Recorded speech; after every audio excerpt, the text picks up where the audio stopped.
แบบนี้เป็นอะไร เสียงตะเกียบ พ่อก็จอดภรรยา เป็นหนอกเป็นหลอกตาเลยเนาะอยู่ในกระถาง งั้นกระดานหลุม นี่กระถาง ผู้ใดมีโบนัสจะได้เข้าอันซี่ เจี๋ย ก็จะดีโอเคเขาเลย ต้องกินเบิ่งว่าเขาว่า จะได้พูดจะได้ผู้ใด เป็นไร เราจะดีเยอะกูเลยตอนนี้เยอะไปมันก็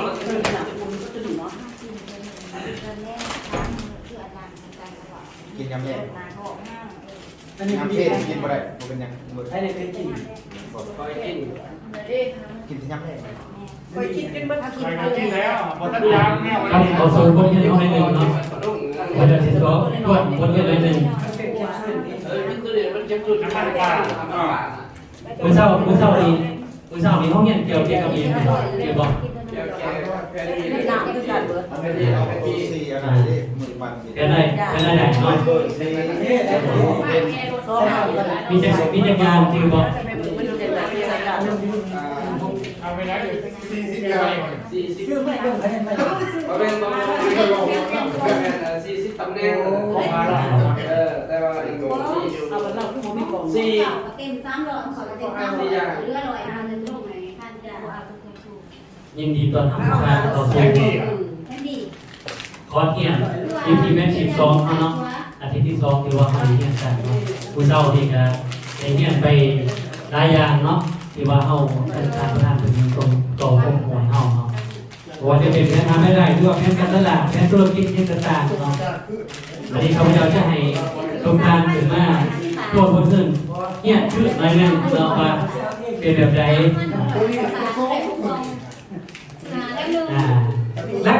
รักกับห้ามเก็บเขาใจว่าไอ้ห้องเขียนนั่งเด็กเราโมเมนต์มาถึงฟังซื่อเลยโมเมนต์มาถึงฟังเป็นซื่อเลยแม่ให้เขียนนั่งเป็นยังก็จะให้ปึกเนาะ มันก็ท่านที่ การถ้าโมเขียนนี่มันกับมันกับทำการเนาะของมันไอ้ความขอธรรมดาซื่อเลยบอก เขียนได้กับยากพอคนนี้เป็นวิวก็กลายไป ต้นนี่แหละมันเป็นบทเขียนที่สำคัญที่สุดแต่เขาจะเอาเองเป็นนั่งซื่อก็ยังไม่ได้นั่งซื่อเลยเขาจะเอายังโจทย์ที่กันคำถามว่าโจทย์เป็นยังไงเขาถึงจะเขาถึงถูกว่าตัวไหนเป็นบทเขียนที่เราส่งเพื่อน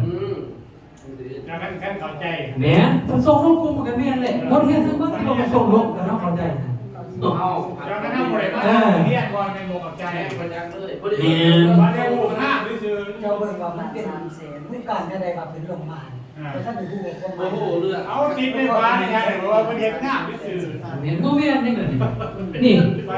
มันยังเรียนทั้งหมดแล้วก็ยังมาบอกนี่ดิเบี้ยของเพื่อนนี่มันยังนี่เบี้ยเพื่อนปัจจุบันนี่มันอยู่พวกกรมที่6เพื่อนกำลังส่งต่ออยู่เนาะปันเท่านี้กำลังเดิมอยู่วงเกินที่1ไอ้ที่เดิมอยู่กำลังเดิมมันจะกำลังเดิมแล้วก็กำลังเดิมเนี่ยเขาสู่อันนี้วงกลมที่2ปัจจุบันเขาก็จะเดิมไปเรื่อยๆมีเนี่ยที่คนซ้อนเนาะแต่ซ้อนเพื่อให้เขาเป็นตัวผิดเนาะเพื่อไปส่งต่อเพื่อนส่งต่อให้เขาปัจจุบันนี่เพื่อเพื่อนอาจจะขึ้นไปเบียดอยู่ทั้งเบียดอยู่ต่อเพื่อนสาวไว้สร้างเพื่อนสาวไว้ เว ก่ ลา อน เดินเร็วกลมที่6ไว้ลงมา เขาเข้าใจตัวไหนเขาถนัดตัวไหนเอาตัวนั้นหนึ่งมาคือหนึ่งอันยกตัวอย่างคืออาจารย์เนี่ยเนาะสมสมรเนี่ยเนาะเราของมันที่เบียดไอเราของมาแบบไหนแสดงก็คิดก็เบียดนะธรรมะที่เบียด เอาว่าตรงนี้เหรอ ยืดๆ ว่าครับ ยืนก่อน ยืดเลยเขาธรรมะที่เบียดเขาธรรมะจากตัวใด เนาะอะไรเนี่ยคาดว่าจะเริ่มต้นมันขึ้นที่ยาวขึ้นได้เลยเนาะเพราะว่ายังเพราะเริ่มคำว่าตะวิทย์นี่เริ่มคำว่าจากการติดตัวของพ่อใหญ่ครับผู้นี้อารมณ์ต้องซื้อเลยเริ่มการติดตัวเนาะเพราะว่าเราไปนะจ้าไปเห็นน้องปล่อยนะลองเบิ่งนะเจ้าบอกเป็นเจ้าบอกเก่งมันเธอเจ้าอาจจะได้คนว่าดิบ้าอีตาเถามาหาหลอกตัวเสียบัตรนี่ว่าเขาจริงหรือตัวนี้เด้อหลังจากตัวนั้นมาปะตัวกับตัวไอ้ลายเถื่อนมีคนตัวเฮาแต่ว่าเฮากับบ่เคยได้ยังเลยครับเฮากับบ่มียังที่ว่าเสียหายเนาะ ก็เลยว่าลองเป็นตัวจะบาทหนึ่งลองไปน้ำเพิ่นครั้งแรกเพิ่นส่วนไปอันนี้แหละคืออาจารย์เพิ่นเรียกว่าจะส่วนไปประเทศไทยตรงไหนขณะนี้เพิ่นก็ว่าไปลงให้เจ้าแล้วเรียบร้อยเจ้ามีเพิ่นแล้วเดี๋ยวนี้ไปน้ำคอยกับสันอันนี้เป็นเพิ่นลงขึ้นให้เสือเพิ่นเอาให้1 โตคะแนนเพิ่นก็ให้1,000แล้วก็ค่าเดินไปฮอดอุบลเนาะนับรีสอร์ทน้ำสับเนาะอันนี้คือเป็นตัวขาพระเจ้าไปฮอดแล้วเราไปเที่ยวหรือเปล่าข้าพเจ้าไปเที่ยวแล้วไปตะพีตะบอได้ไปเที่ยวไปฮอดดุก็คือจัน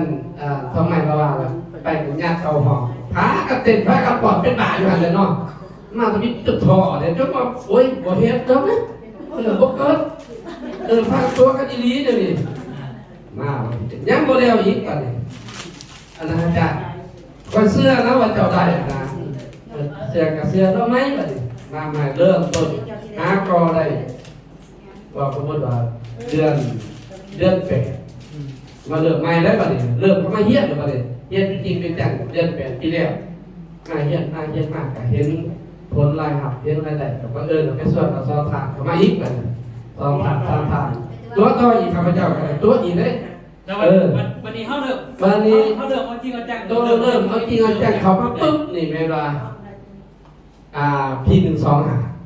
มาเฮียนบอกเฮียนว่าแล้วก็เฮียนยืนเฮียนยางแล้วก็เฮียนไปตรวจคนก็คือเป็นตัวเอาทานกี่หน่อยกับทานสุกานี่ข้าพเจ้าก็ตัวต่ออีกได้เด็ดเลยตัวต่ออีกตัวพอดีว่าทานกี่หน่อยเพราะว่ามีไฟเกิดขึ้น